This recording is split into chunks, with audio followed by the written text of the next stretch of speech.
Claudinho, você quer ler para mim a 1004? Tá com o Livro dos Espíritos aí?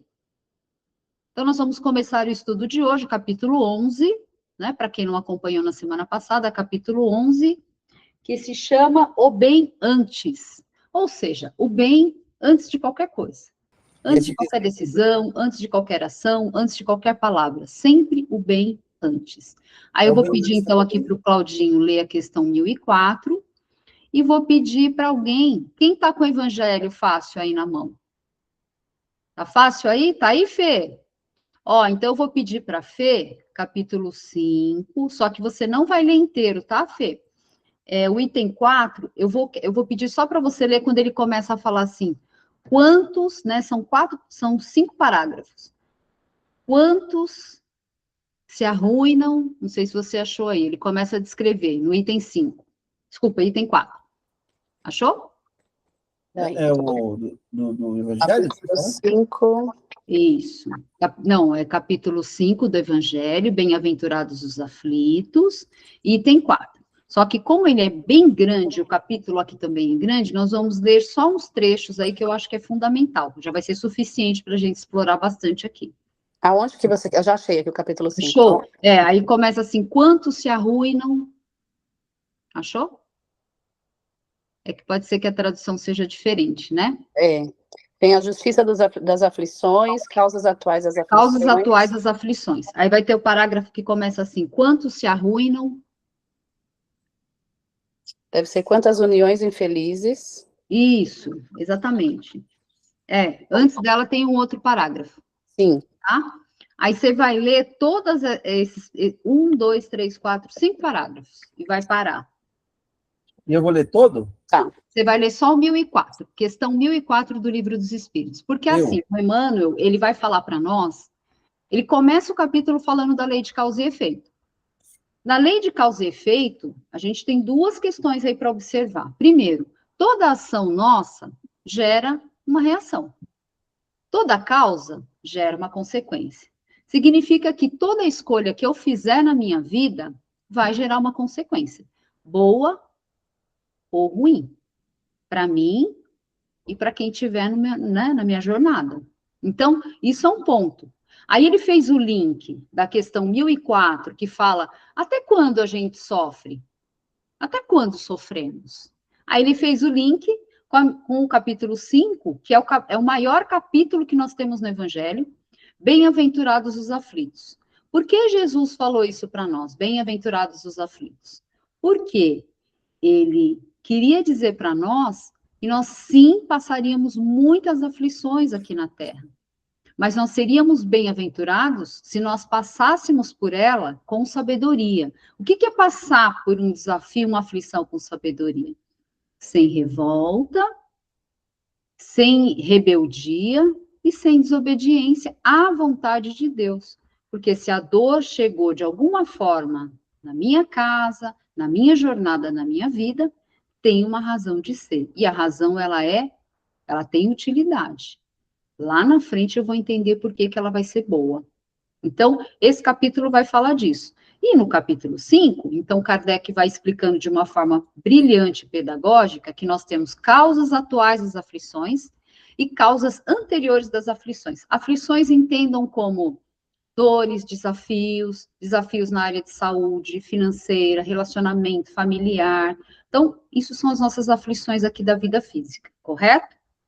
Aí as causas atuais. Olha que curioso, né? Então nem toda dor, nem todo desafio é de vida anterior? Não. Não é interessante? Que a gente, às vezes, nós podemos colocar tudo na conta da encarnação anterior. E nem tudo é da encarnação anterior. Tem muita coisa da encarnação anterior? Sim. Mas tem muitas coisas que nós fazemos hoje, escolhas hoje, que estão relacionadas com o nosso caráter. Ou seja, ela é atual. Tem a ver comigo hoje. Essas são as causas atuais. Então, Claudinho lê a 1004 e a Fê vai ler esses 5 parágrafos aí do item 4, causas atuais das aflições, dizendo para nós que elas estão relacionadas com o nosso caráter. Pode ler, Claudinho. Manda bala. Bom, então esse trecho que você escolheu, ele é do Livro dos Espíritos, capítulo 2, das penas e gozos futuros. Duração das penas futuras. Aí vem a pergunta, 1004. Em que se baseia a duração dos sofrimentos do culpado? É isso que está no de vocês? É, né? Sim. Tá, porque eu peguei aqui, eu não estou lendo os escritos, eu vou na internet, pego a pergunta e destaco aqui, fica mais fácil. Aham. Então, vamos lá, respondendo. Resposta de São Luís. No tempo necessário a que se melhore, sendo o estado de sofrimento ou de felicidade proporcionado ao grau de purificação do espírito. A duração e a natureza de seus sofrimentos dependem do tempo que ele gaste em melhorar-se. À medida que progride e que os sentimentos se lhe depuram, seus sofrimentos diminuem e mudam de natureza. São Luís. Seus sentimentos diminuem ou se depuram? Aqui está escrito seus sofrimentos. Vou de novo, à medida que progride e que os sentimentos se lhe depuram, seus sofrimentos diminuem e mudam a natureza, é isso? Ótimo. É porque aqui tem uma chave de entendimento muito, muito legal. Percebe que ele não está falando assim, ó, a partir do momento em que a sua inteligência se desenvolve, seus sofrimentos diminuem? Captaram esse detalhe? Captou, Claudinho? Sim, o Ele sofrimento falou que à medida que os seus sentimentos se depuram. Então, boa noite, Su, bem-vinda. Boa noite, Manuel, bem-vindo também. Então, o que está falando a questão 1004? Está falando assim, olha, o tempo que vai durar o sofrimento, não existem penas eternas, né? Como algumas religiões já trouxeram, já apresentaram. Então, ele está desmistificando isso, não tem. Porém, quem vai definir até onde vai durar o meu sofrimento? Eu mesmo. Quando eu decidi alinhar a minha vida às leis divinas, à vontade de Deus, o que vai acontecer? Eu vou purificando o meu espírito, ou seja, os meus sentimentos se depuram, e eu vou, então, eliminando os sofrimentos, reduzindo, depurando o espírito e criando mais felicidade na minha jornada. Mas alinhar a minha vida às leis divinas e à vontade de Deus é exatamente o bem antes, que é o nome do capítulo que o Emmanuel vai explorar para nós. Então, as minhas escolhas, elas têm que estar direcionadas para o que é que Deus espera de mim nesse assunto, com relação a lidar com o próximo, com relação ao meu relacionamento com Ele, Deus, com relação ao progresso, todas as leis, com relação não é, a reprodução, com relação à destruição, à conservação. O que Deus espera de nós vivendo em sociedade, na lei de sociedade? Então, vejam que tudo depende da forma como a gente vai caminhar pela vida. Como que a gente vai caminhar? Quais as nossas escolhas? Como nós vamos tratar as pessoas? Agir, reagir. Como é que a gente vai fazer? Então, tudo isso o Emmanuel vai explorar aqui para nós. Certo? E a gente vai fazer, pensa o seguinte, ó, depurar sentimento. Aqui é mais uma vez para lembrar que a doutrina espírita não é apenas, quando fala fé raciocinada, a gente não está falando só de inteligência, não. Nós renascemos para desenvolver inteligência e moral. E moral está relacionado com amor, com bondade, com generosidade, com caridade, com humildade, ou seja, sentimentos. Sentimentos purificados. Ódio não é um bom sentimento. Orgulho, vaidade, soberba não são bons. Inveja, ciúmes não são bons. Humildade é muito bom. Amor é muito bom. Generosidade é muito bom. Compaixão é maravilhoso. Paciência é sensacional. Então, veja, são sentimentos que a gente vai purificando. Então, é isso que está falando aqui. Aí ele vai falar assim, olha, não fica pensando que as dores que atingiram a sua jornada nessa vida são apenas da outra existência. Pode ser das outras existências? Sim. Então, tem causas anteriores? Sim. As nossas encarnações são solidárias. Anota aí, vocês, os estudiosos, encarnações solidárias, que depois, na hora que eu abrir para a turma falar, Aí eu quero ver se vocês entendem o que é encarnações solidárias, tá? Aí a gente vai falar aqui das causas atuais das aflições, porque elas estão relacionadas com a minha decisão de diminuir o meu sofrimento e construir mais felicidade. Ou seja, eu vou diminuindo a dor da minha jornada, vou diminuindo o sofrimento. Quem decide isso? Eu mesmo. Ah, então não é ninguém que vai ser lá, vai julgar, vai sentar ali no tribunal, não é?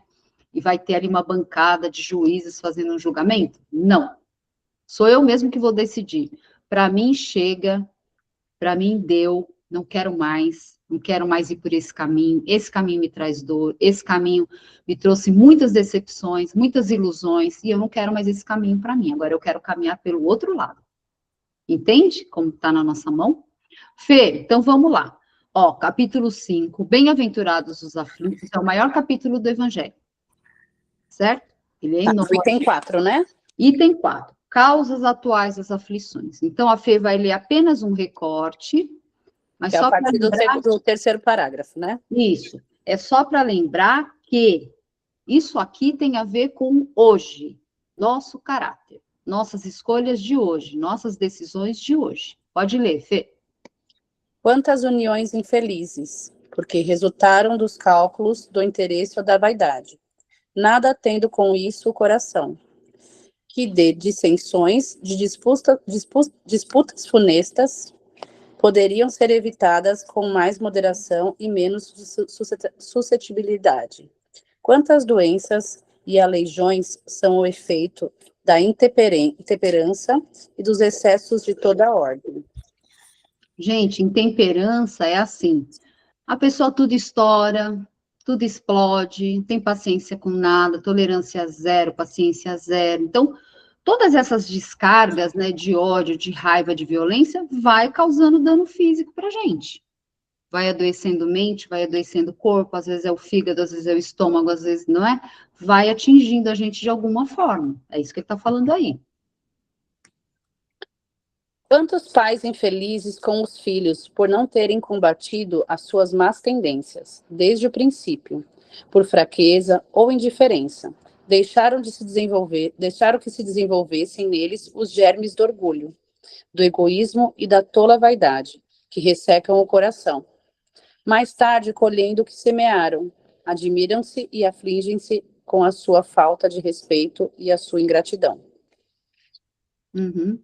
Que todos os que têm o coração ferido pelas vicissitudes e as decepções da vida interroguem friamente a própria consciência, que remontem passo a passo a fonte dos males que os afligem, e verão se, na maioria das vezes, não podem dizer: se eu tivesse ou não tivesse feito tal coisa, não estaria nessa situação. A quem, portanto, devem todas essas aflições, senão a si mesmos? O homem é assim, num grande número de casos, o autor de seus próprios infortúnios, mas em vez de reconhecê-lo, acha mais simples e menos humilhante para sua vaidade acusar a sorte, a providência, a falta de oportunidade, sua má estrela, enquanto, na verdade, a sua má estrela é a sua própria incúria. Tá ótimo, Fê. Olha, aqui já, né, já é um puxãozinho de orelha, não é verdade? Então, ele está falando assim, ó, aqui é importante até para o nosso processo de autoconhecimento. Que dores eu estou vivendo hoje? Quais situações são dolorosas para mim?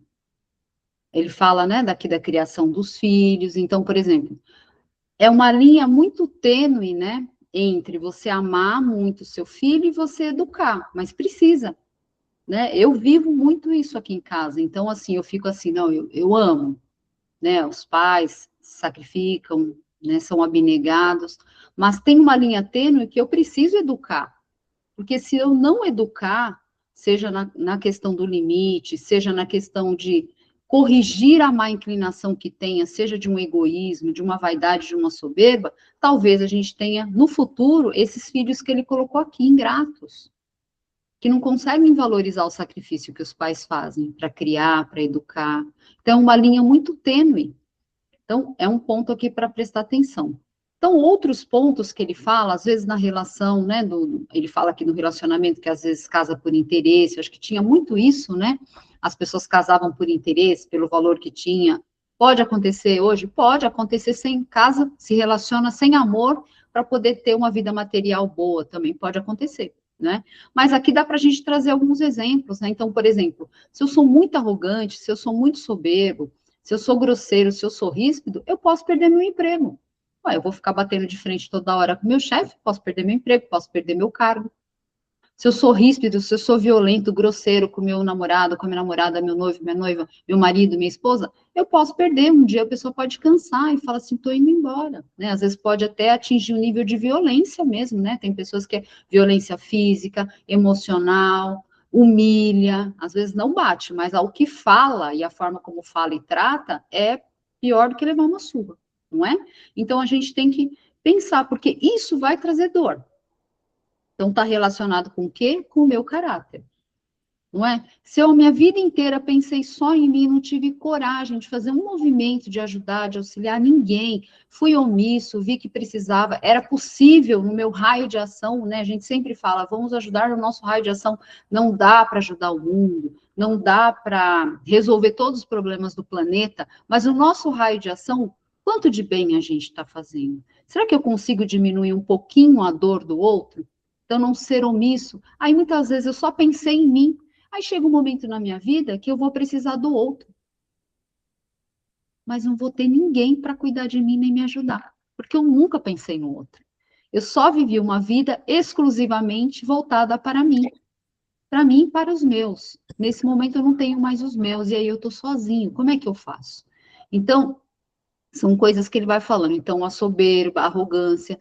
Por exemplo, a arrogância, né, a soberba, a arrogância, o orgulho e a intolerância, né, tudo junto ali, o fanatismo. Paulo perdeu tudo por conta do fanatismo dele, brigou com todo mundo, perdeu a noiva, perdeu tudo. E aí, quanto ele teve que padecer para conseguir se redimir, se purificar os sentimentos e se tornar humilde? E nós? Quanto nós temos ainda que nos dobrarmos do nosso orgulho, da nossa soberba, para perceber que a gente não está sempre certo? Que a gente pode estar errado em algum ponto de vista, e é louvável voltar atrás, pedir desculpa. Tem pessoas que nunca pedem desculpas. Nunca acham que possam, né, a menor chance de estarem erradas. Então, o que vai acontecendo? Você vai afastando as pessoas de você. Vai afastando amigos, às vezes o relacionamento, né? Você vai perdendo um relacionamento, uma pessoa amada, uma amizade. Brigar, por exemplo, por política, não é? Brigar por questões políticas religiosas, você perde amizade, perde família. Então, tudo isso, gente, está relacionado com o quê? Nosso caráter. Ah, mas eu sou obrigado a gostar da outra religião, eu sou obrigado. Não, você vai ficar confortável na religião que você se sentir bem, acolhido, mas respeita a religião do outro. Ah, mas o outro votou num candidato que eu não concordo de jeito nenhum. Você é livre para pensar e decidir, o outro é livre para pensar e decidir. Então, vamos respeitar. Então, tudo isso, gente, leva a gente a traidores para a nossa vida. E para passar aqui para a leitura, vou só lembrar que fecha perfeitamente com o capítulo 5, Causas Atuais das Aflições.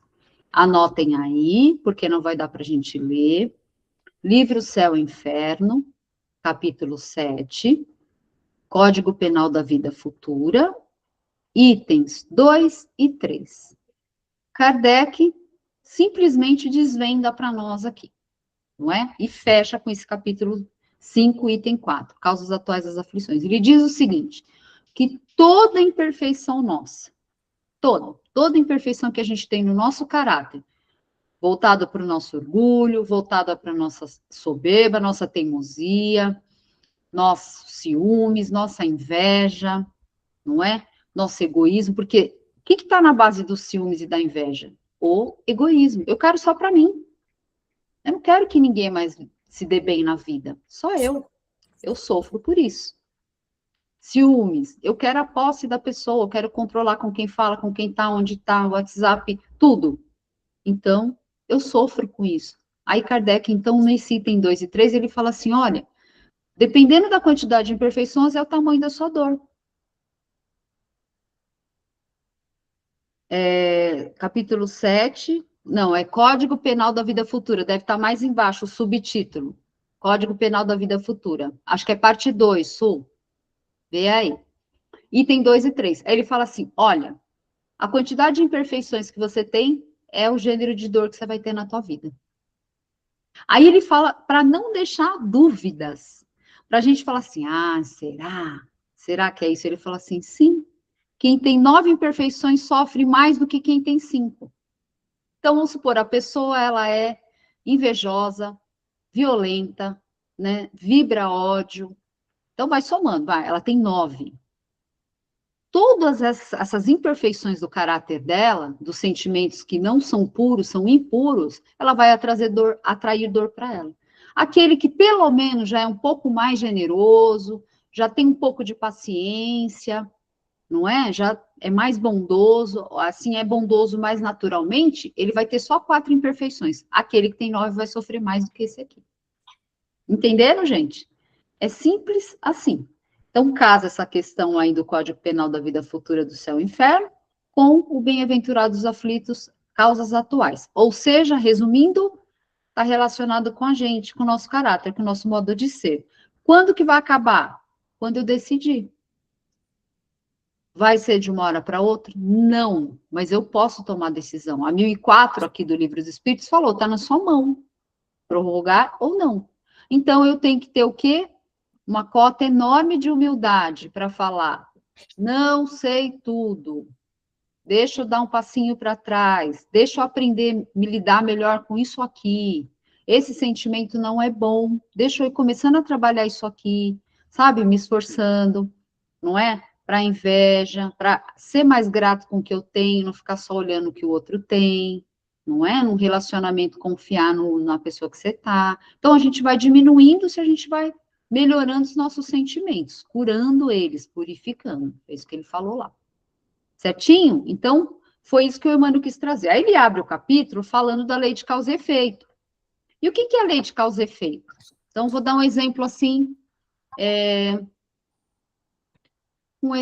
por exemplo, de relacionamento, né? Que acho que é mais fácil, pode ser que faça mais parte aí da vida de todo mundo, né? Alguém tem um relacionamento, tem um casamento, tem, sei lá, um relacionamento, uma união estável, e ela simplesmente passa a atrair a pessoa. Ninguém descobre, ninguém sabe, não tem a punição pela lei, né, pela justiça humana, mas nenhuma falta fica sem ser vista, sem ser percebida pela justiça divina. E isso é certeza. Isso está em todos os livros da codificação, todos. Então, aí, Sandrinha, mas era uma falta tão pequena, foi só uma vez. Ficou lá anotado. Anotado o modo de dizer, tá, gente? É uma metáfora. Mecanismos espirituais que ninguém aqui sabe como que é, mas tá lá anotado. Então, trair, enganar, né? De certa forma, você está causando dor no outro. Se descobriu o causador, se não descobriu, você está mentindo, você está enganando, você está sendo infiel. Isso vai gerar o quê? Consequências. Talvez agora, nessa encarnação, isso não venha à tona, pode ser que não, mas pode ser que venha. Você gerou dor no outro. Isso é lei de causa e efeito. Você gerou dor no outro, gerou prejuízo para o outro. O que vai acontecer? Você vai ter que se reajustar com a lei divina em razão dessa falta cometida para o outro. Isso é lei de causa e efeito. Eu menti, ia ter uma promoção no trabalho, alguém ia acessar um cargo, ia ser promovido, e eu menti, inventei uma grande calúnia ali sobre a pessoa, para que eu tivesse acesso ao cargo e não ela. Causei dano, causei prejuízo àquela outra pessoa. Eu terei que me reajustar com a lei. Então, é necessário. Isso é lei de causa e efeito. Não tem como fugir, não tem como. Mas eu quero gerar causa, mas não quero gerar consequência e efeito. Não tem como. Gerou causa, vai ter consequência. Qual que é a nossa proposta aqui para diminuir o sofrimento e aumentar a felicidade? Gerar causas boas. com consequências boas. Fazer o bem para mim, fazer o bem para o outro. Fazer para o outro que eu gostaria que fizesse comigo. Mateus 7,12. Fazer para o outro aquilo que eu gostaria que fizesse comigo. Não é da parte 2, Sul? Parte 2 do céu e inferno? Não? A parte 2 é só exemplos. Não, gente. Depois você vê e passa, né? Tá bom, vou ver, pode deixar. Para mim é capítulo 7 mesmo, Código Penal da Vida Futura, mas eu confirmo. Ou será que é capítulo 7, item 13, Código Penal da Vida Futura? Mas Estou vendo aqui. Tá. Aí dentro dele tem esses subitens, se não me engano é isso, tá? Mas tá lá. Então, gente, é isso. A gente vai começar a ler, mas só para vocês entenderem, quando ele fala no primeiro capítulo, primeiro parágrafo, causa e efeito, é isso. Não tem como eu fazer qualquer coisa na minha jornada espiritual que não gere algum efeito. Então, a gente tem que gerar bons efeitos. Aí, qual que é a mentalidade aqui nossa que estamos estudando? Que nós possamos não criar mais débitos. Não criar mais débitos significa o quê? Que a lei de causa e efeito seja com consequências boas. E que eu não precise ser alcançado pela justiça divina. Porque eu alcançado pela justiça divina quer dizer que eu prejudiquei alguém. E aí vou ter que entrar em qual... Como que eu vou reparar? Como é que eu vou me reajustar com a lei? Os 3 elementos que já falamos algumas vezes aqui. Vou precisar da reparação, primeiramente do arrependimento, depois da reparação e da expiação. Então, feriu a lei, causou dano a alguém, o reajuste é com esses 3 elementos. E essa é a base, os 3 pilares: arrependimento, reparação e expiação. Mas, se a gente quer caminhar mais na felicidade, não vamos mais criar isso para a nossa jornada. Então, é isso que o Emmanuel fala aqui para nós, tá?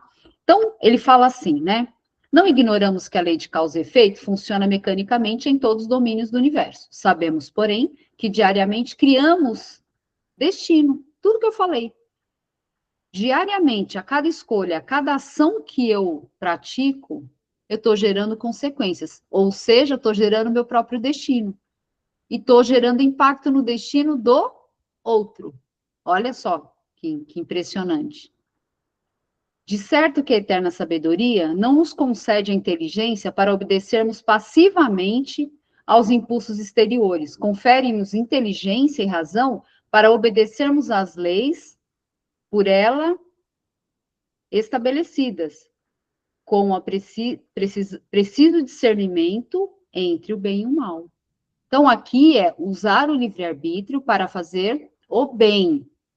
Eu tenho acesso ao que é o bem, eu tenho acesso ao que é o mal. Eu já sei o que é causar dor no outro, porque eu sei que dói em mim, então eu sei que vai doer no outro também. Aí, nesse momento, eu faço o quê? Eu escolho o bem. Não vou fazer para o outro que eu não gostaria que fizesse comigo. É isso que ele está falando aqui. Aí, para eu não ser alcançado pela justiça divina, mas que a lei de causa e efeito haja comigo, produzindo bem na minha jornada. Cabe-nos, assim, criar o bem e promovê-lo com todas as possibilidades ao nosso alcance. Deploramos a tragédia passional em que se envolveram amigos dos mais queridos. Indaguemos de não sobre o que efetuamos em favor deles, para que não se arrojassem na delinquência. Está falando assim, se um amigo teu vai cair, né, assim, de alguma forma, vai sofrer uma grande queda moral, você está vendo o que vai acontecer, ele pede assim, tenta fazer alguma coisa. Mas, gente, todo mundo tem livre-arbítrio. Se não der, se apesar do teu carinho, do teu acolhimento, às vezes do aconselhamento que você deu, daquilo que você já entendeu sobre a vida, que você já compreende, ainda assim não foi possível, tudo bem, mas você não foi omisso, você tentou fazer alguma coisa. É isso que ele está falando, não podemos ser omissos. Então, onde tiver oportunidade, nós temos que praticar o bem. Onde tiver oportunidade de ajudar alguém a não se equivocar, a não se prejudicar, não é? A gente tem que ajudar. E até amenizar Às vezes a pessoa realmente está passando por um desafio muito grande e nós podemos, no nosso raio de ação, não vamos mudar o planeta, mas no nosso raio de ação, o que dá para fazer para ajudar? Entendeu? É nesse sentido. Espanta-nos perante a desolação de mães desvalidas que se condenam à morte à frente dos próprios filhos desamparados. Perguntamo-nos quanto ao que foi feito por nós, a fim de que a penúria não as levasse a esse grande desespero. Gente, ele está falando assim, se a gente tomou contato com alguém, com uma mãe, que no auge do desespero, seja por fragilidade emocional, fragilidade espiritual, por questões financeiras, por questões do relacionamento, ela estava, né, assim, abatida ao ponto de tirar a própria vida, enfim, que a gente possa, de alguma forma, tentar fazer alguma coisa diferente. Mas também, se não der, gente, a gente tem que também ter a consciência de que todos nós temos livre-arbítrio. E ele fala aqui no final do capítulo.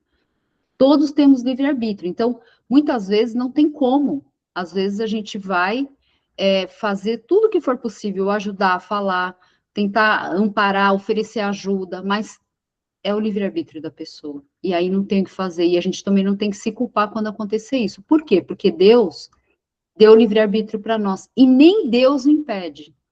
Entende que nem Deus impede?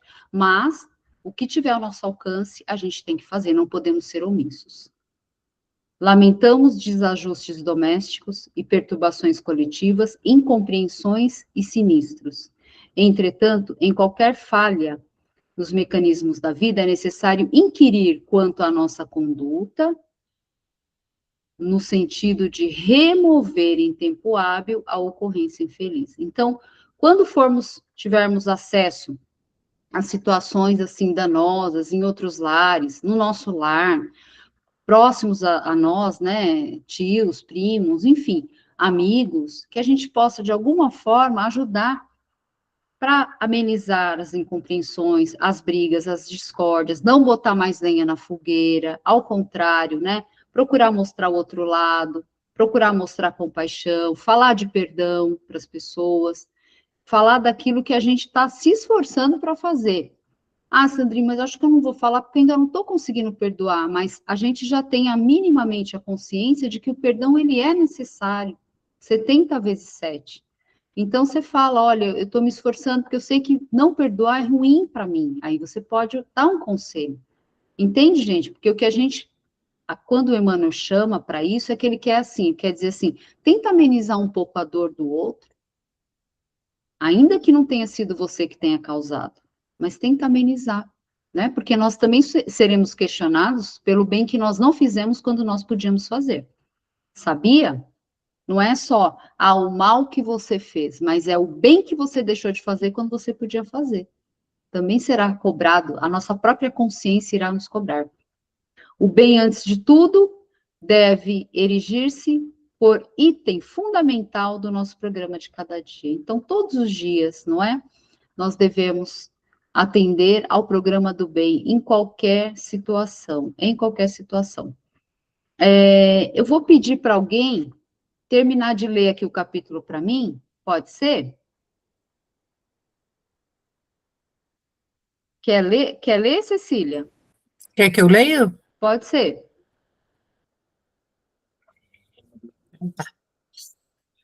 Atendamos ao socorro fraterno na imunização contra o mal, com o desvelo dentro do qual nos premunimos contra acidentes, em respeitando os sinais de trânsito. Alguém se permitirá dizer que, se somos livres, nada temos a ver com as experiências do próximo. E estamos concordes com semelhante assertiva no tocante a viver, de vez que todos dispomos de independência nas escolhas e ações da existência, das quais forneceremos contas respectivas ante a vida maior. Contudo, em matéria de conviver, coexistimos na interdependência, em que necessitamos do amparo uns dos outros para sustentar o bem de todos. Os viajantes de um navio, a pleno oceano, reclamam auxílio mútuo, a fim de que se evite o sossobro da embarcação. Nós, os espíritos encarnados e desencarnados em serviço no planeta, não nos achamos em condição diferente. Daí a necessidade de fazermos todo o bem que nos seja possível na reparação desse ou daquele desastre. Mas, para que tenhamos sempre a consciência tranquila, é preciso saber se fizemos o bem antes. Perfeito. Então, ele deixa claro, olha, concordo com vocês, né? Nós temos livre-arbítrio, podemos decidir se vamos fazer isso, se vamos fazer aquilo, a escolha é nossa. Contudo, nós vivemos em interdependência. O que significa isso? Que toda ação minha, ela gera impacto no outro. Não é? Então, por exemplo, tudo que a gente faz dentro da nossa casa, no nosso lar, gera impacto para quem? Para o nosso marido, para os nossos filhos. Para o bem e para o mal. Um marido ou uma esposa tem livre-arbítrio. É livre para fazer o que ele quiser. Ela ou ele, né? Abandonam o lar. Ficam os filhos lá. Pode fazer? Ué, pode, tem livre-arbítrio. Mas vai gerar impacto em quem? Nos filhos, na pessoa que ficou, que vai ter que criar os filhos sozinho. Alguns simplesmente somem e esquecem que tem filhos, nem na parte financeira e nem na parte da presença, do amor, da educação para o filho. Então, gera impacto. A gente vive em regime de interdependência. O que eu faço na minha casa tem impacto na minha família. O que eu deixo de fazer o bem, também tem impacto. O bem ou o bem que eu deixo de fazer ou que eu não faço lá na casa espírita, ou o mal que eu possa fazer lá para alguém da casa espírita, numa tarefa, no que for, gera impactos, porque a gente vive em regime de interdependência, vivemos em sociedade. Então, não tem nenhuma ação minha que vai, né, gerar prejuízos apenas para mim. Sempre, tudo que eu for fazer vai ter impacto, embora eu seja livre para escolher o que eu vou fazer. Então, ele está falando assim, então sempre, embora você seja livre, você pode usar o teu livre-arbítrio, sempre pense no seguinte, o que você está fazendo é o bem antes de tudo, antes de qualquer coisa, é o bem? Vai gerar boas consequências na sua vida e na vida dos outros? Essa escolha vai ser boa para você? Vai ser boa para a sua jornada espiritual, para a jornada do outro? Se não vai, não faz. Se aquilo vai gerar prejuízo e dor no outro, você não gostaria sequer que fizesse com você, então não faça. Então é isso que ele está falando, o bem antes de tudo, tá? Agora o André Luiz, ele vai trazer para nós comportamentos do dia a dia aqui, né? Eu vou pedir para alguém ler, porque, gente, eu estou usando lente de contato, minha lente está embaçando, e eu não estou conseguindo ler, por isso que eu estou pedindo ajuda aqui aos universitários. E aí eu vou pedir para alguém ler aqui, guarde certeza. Quem gostaria de ler? Quer ler, Sueli Vidal? Posso sim. Que agora Pode de ler? Sueli eu tenho que colocar o sobrenome. É. Guarde certeza. O ato de rebeldia e dureza, antes de manifestar-se em maligna agitação, transforma o templo da alma em foco de lixo vibratório. A palavra precipitada e ferina, antes de ferir o ouvido alheio, entenebrece os processos mentais do seu autor com a sombra da invigilância. A queixa, embora aparentemente justa, antes de parasitar o equilíbrio do próximo, vicia as intenções mais íntimas do seu portador. Vou comentar rapidamente, que o nosso horário já está extrapolando. Ele falou de rebeldia e dureza, que gera lixo vibratório, ou seja, fica uma vibração pesada, ruim, inferior em nós. Então, eu penso que eu tô brigando, tô xingando, tô atacando o outro. Só que tá ficando descarga em mim dessa mesma vibração. Tudo que eu faço para o outro tá ficando marcas em mim. Tudo que eu faço para o outro tá ficando resíduos em mim. Todo o mal que eu pratiquei dentro da lei de causa e efeito gerou marcas no outro, gerou marcas em mim. Tá lá também no livro Céu e Inferno a explicação do Kardec sobre isso. Toda falta cometida gera marcas naquele que sofreu a falta e gera marcas no que cometeu a falta. Então, toda vez que eu faço isso aqui, ó, palavra precipitada, ferina, que fere, que magoa, que é grosseira, que é ríspida, não é? Gera vibração negativa em mim, sombras, né? Aí ele fala da queixa, a pessoa que reclama todo dia, aparentemente parece que a queixa é justa, mas o tempo todo reclamando também está dando descargas em mim, vibratórias. A queixa, ela é uma oposição à gratidão. Então, não vou fazer julgamento algum, mas quem tem o hábito de se queixar de tudo, o dia todo, faça uma autoanálise, porque isso parece que é uma ingratidão. Porque será que eu não tenho nada para agradecer apenas para me queixar? Entende? E aí, ele coloca assim, né? As intenções vão para esse portador. Quem está reclamando, a vibração fica ali. O ato da ingratidão, talvez, fica com quem está reclamando. Pode continuar, Sou. A opinião estagnada e orgulhosa, antes de acabrunhar o interlocutor, cristaliza as possibilidades de atualização e aperfeiçoamento de quem a manifesta. O hábito lamentável, superficialmente comum, antes de sugerir a trilha da frustração ao vizinho, aprisiona quem o cultiva em malhas invisíveis de lodo e sombra. A repetição deliberada de um erro, antes de dilapidar a reputação do delinquente, intoxica-lhe a vontade e solapa-lhe a segurança. Ó, opinião orgulhosa e estagnada. Quem é orgulhoso acha que já sabe tudo, não tem mais nada para aprender. Aí vai ficar estagnado, vai ficar parado, não é? Aí ele vai ficar debatendo com o outro, achando que ele sabe muito, mas não vai para frente.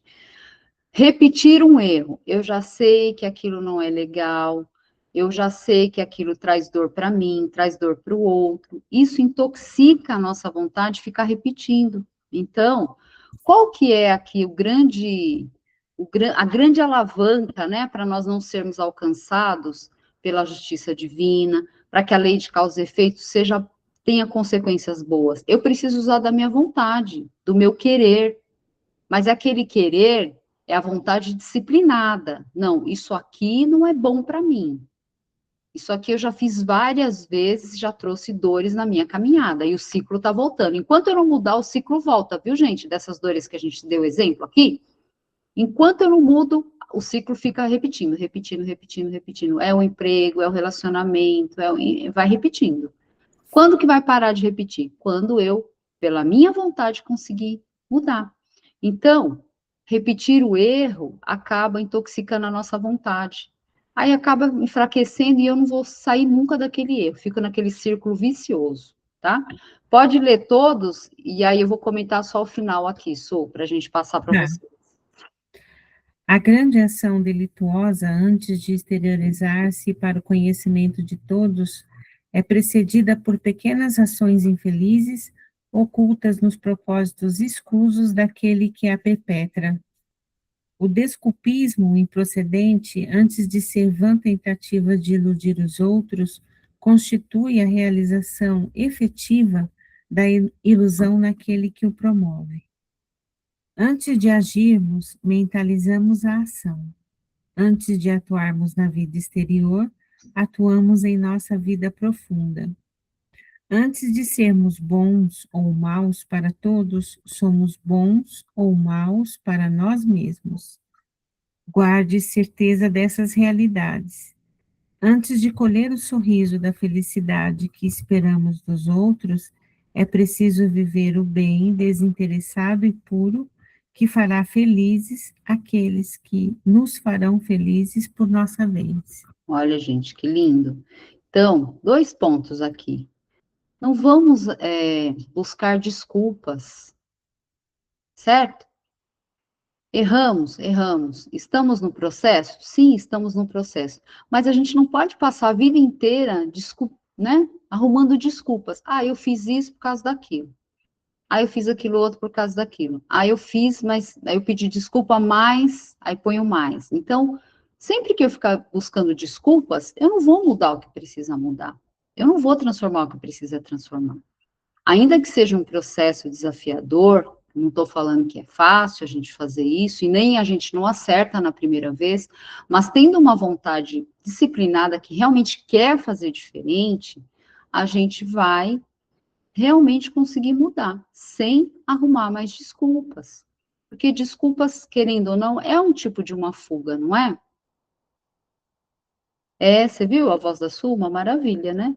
E, gente, por fim, ele fala assim: antes de sermos bons ou maus para os outros, seremos para nós mesmos, né? Então, tudo que eu fizer repercute no outro. Toda escolha minha, toda minha ação repercute no outro. Então, que seja boa, que seja o bem para mim e para o outro. Porque vai gerar marca no outro e em mim. É isso que ele está falando aqui. Então, felicidade para o outro, felicidade para mim. Tá certo? Então, era isso que eu queria trazer para vocês. E agora a gente extrapolou bastante o tempo hoje, não é? Me desculpem, tá? Vou passar aqui então para os universitários.